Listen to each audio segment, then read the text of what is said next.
Hey, Hendricks, how are you? We're just saying hi. Everybody say hi to Hendricks. Hi, Hendricks. Okay, so this is what we're doing. Okay. So yesterday we spoke briefly about isomerism, and some of these things just have strict definitions. The structural is arrangement of atoms. Geometric is the arrangement around a double bond. And the next is one of the goofiest, screwy Louie things you're ever going to find. Okay, so we saw this: the cis versus trans 2 butene around that double bond. Next is something called an enantiomer. Okay, it's referred to as chirality. A chira is yeah.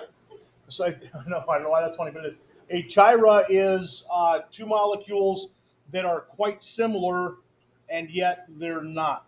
The chirality, or what makes two enantiomers, is referred to as a mirror image molecule. This is remarkably important in pharmaceuticals. This is quite possibly in a lab setting to produce two chemicals, both of which are exactly the same.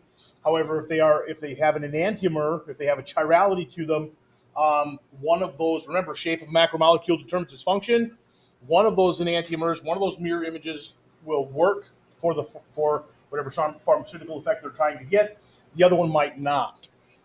Okay. Hopefully, that enantiomer, the mirror image, is just non-effective, and then it's nothing. But sometimes the enantiomer, that mirror image, would have dramatic side effects. What's the one word? The CH word? Chirality. How do you spell that in one person? Chirality. We're going to show you a video on it in 2 seconds. So chirality, which is chirality,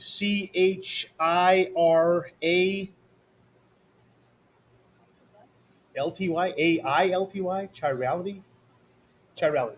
Um, think of it in terms of a mirror image molecule, and this is one of the simplest examples. So we have in this instance, you have, let's say, carbon in the middle surrounded by four, say there's hydrogen, oxygen, a carbonyl group, and let's say there's a hydroxyl group there. That is a mirror image, and it is impossible to pick up the one and twist it in such a way so that it completely matches the other. So while it is very, very much the same, it is very, very close to being the same, those two are isomers of each other, specifically enantiomers. Sometimes you might see it if you're looking at things up online. You might see stereoisomers, like stereo sound, stereo. They're mirror images of one another. Okay. I want to start very, very simply, very, very, imagine those things being three-dimensional. Pick up the one on the right and set it on the one on the left and have it match, all the colors match perfectly. Okay. If we were to match the greens and the reds, okay, if you're to match the greens and the reds, you got to flip the blues and the yellows over.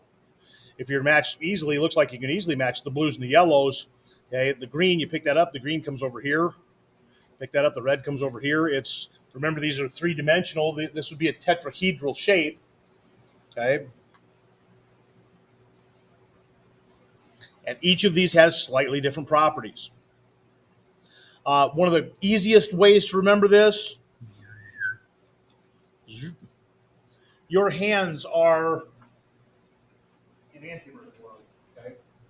So if you, this is not participation or corporation. Okay.